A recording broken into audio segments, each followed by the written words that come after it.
وعلى آل محمد كما صليت على إبراهيم وعلى آل إبراهيم إنك حميد مجيد اللهم بارك على محمد وعلى آل محمد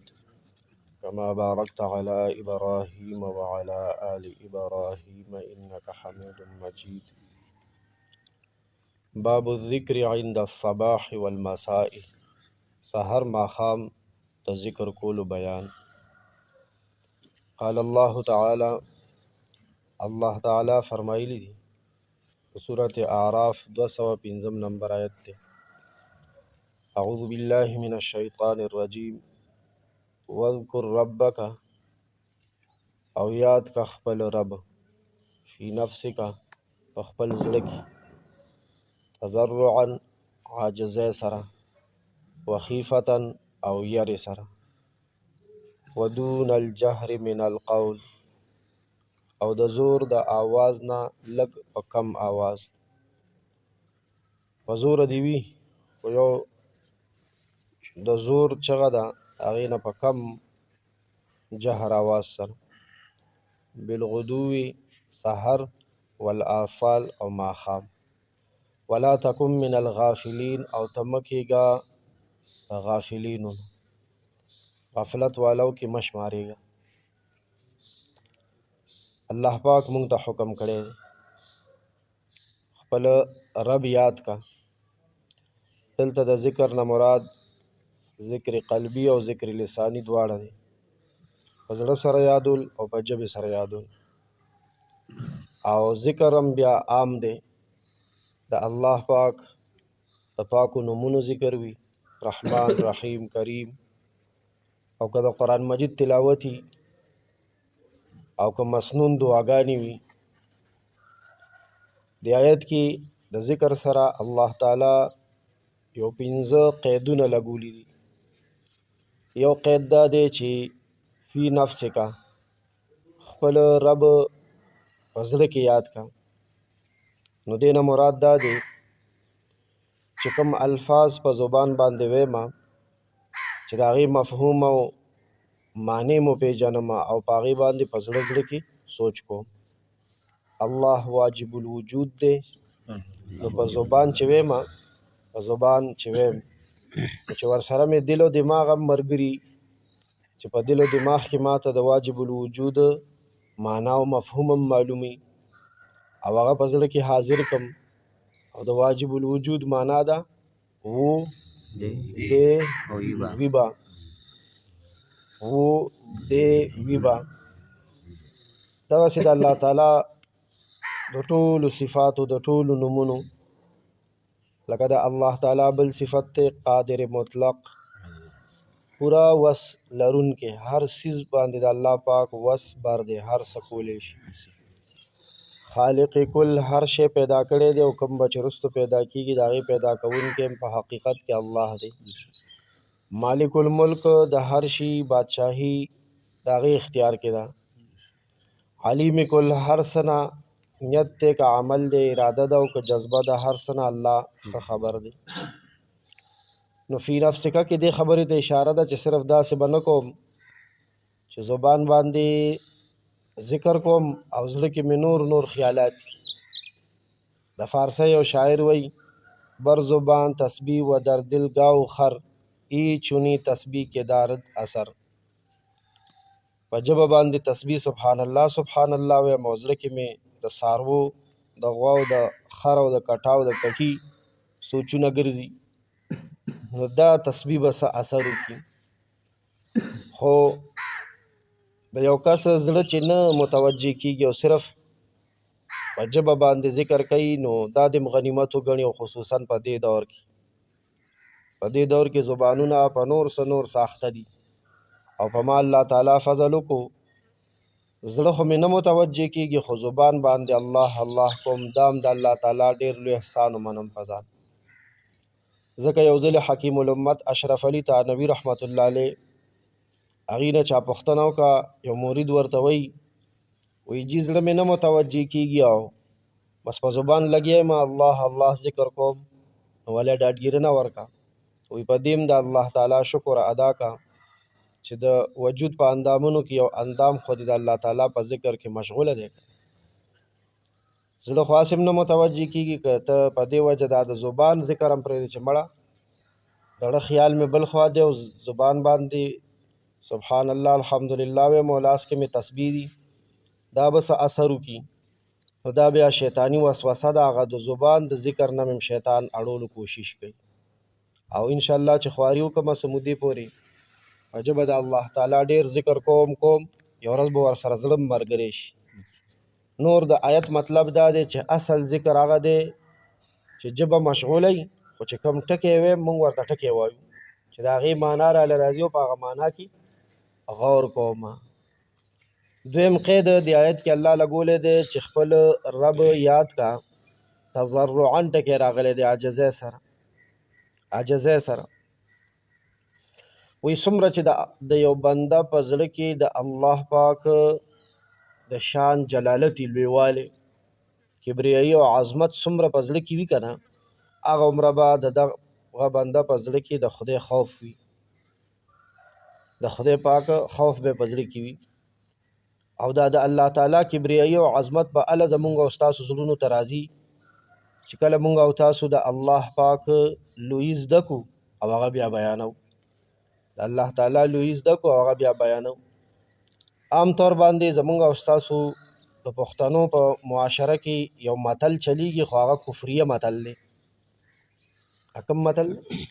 کفریه متل یو سړي ته څه خبره وکړي او حق ده کې دو خبرو کې منځ کې حیران کړي نو هغه وی یو سړي ته چا ویلي چې پیر بابا لوی دی که خدای پاک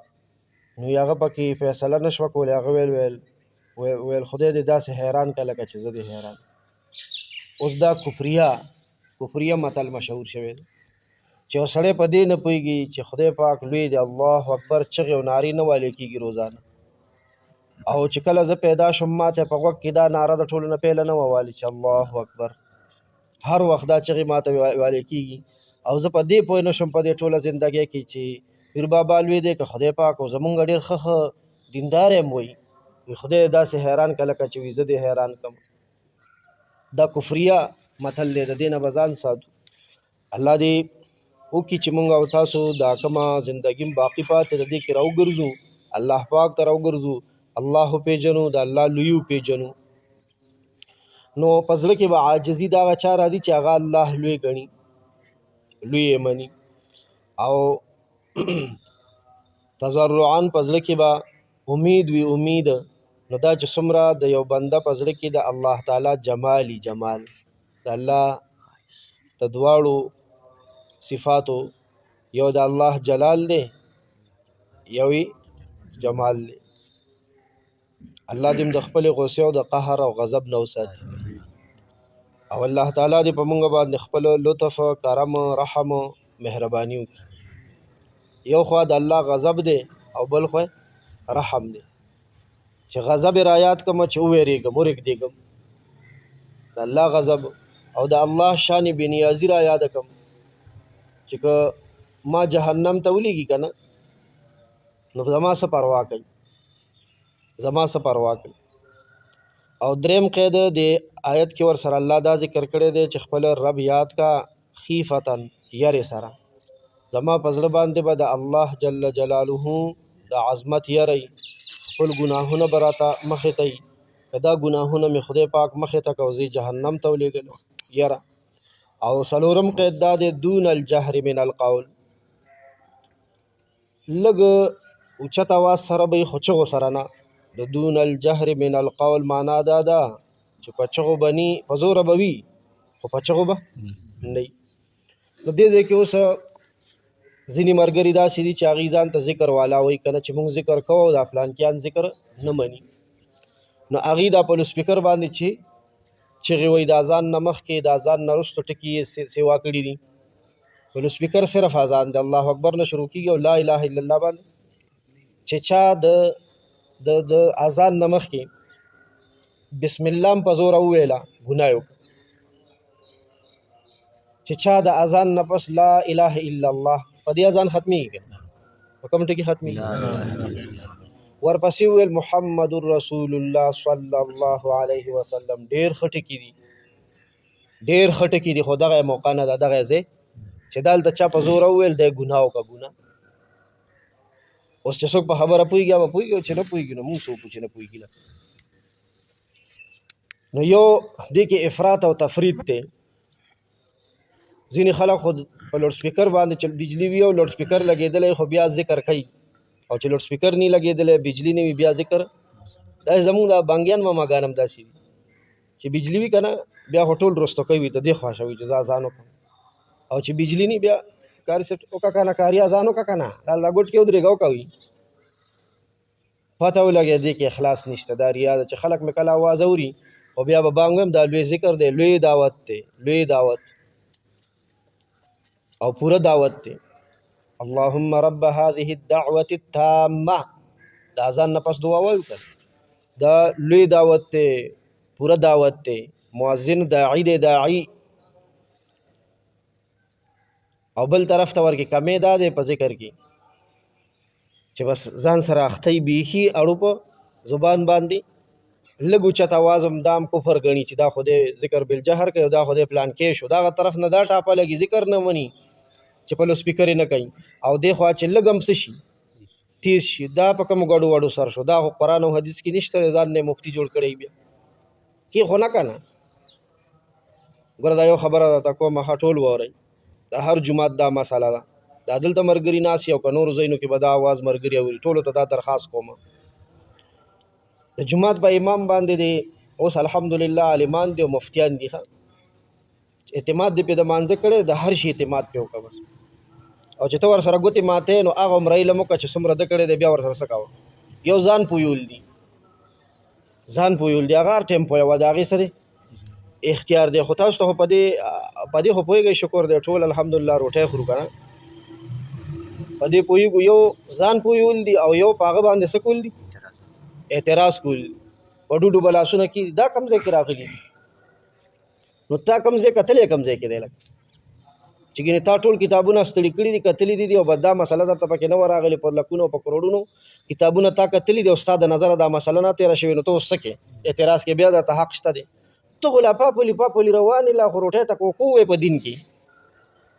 صحیح شو که بال بچه دار او که نیکه شوي که نه او په خپل کاروبار کې او په دفتر کې مشر هلته به مشر، دلته خو مقتدي دلته خو شاګرد دي. دا حیثیتونه مه بدلوئ. امام ته به د مور او د پلار او د دینی پیشوا په نظر ګوره مله به کامیابېږم.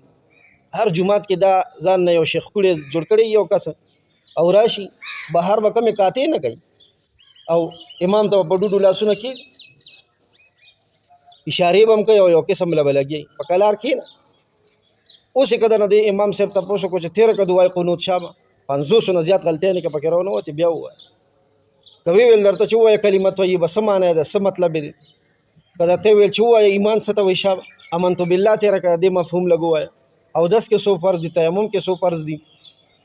جنازه کې کرانه تکبیر لاړو څنګه به اعلان دې کوم، په اختر کې کرانه یو تکبیر لاړو رکعت لاړو څنګه به اعلان دې کوم. لږ عاجزي کوو د هر ځای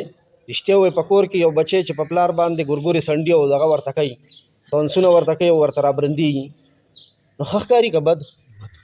دغه شانتې امامان هر ځای کې چې یي صرف د دې ځای خبره درته نه کوم نو صاحبه چې دی لږ دلته ګوټ کې کېناست او الله الله لږ په زوره وایي الله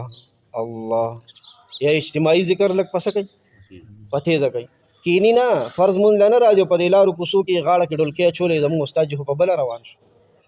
دا څه کوي مخکې به مونږ منع کولو او اوس په خپله کوي او دا خو بریلیان شو او دا خو پیرپرست شو دا خو دا شو. افراط تفریط نه به ځان ساتو. ام بد کوي چې په لوډ سپیکر باندې ذکر ته ذکر وایي همداسې ذکر ته ذکر نه وایي او ذکر منیم نه د سره او دا ام بد کوي چې لږ چا اواز اوچت کو یا اجتماعي څه شروع ذکر یې شروع کړو نو په دم د کفر ټاپه بیا لګوي. نو ګوره دې آیت کې الله پاک ویلي څه کې ویلي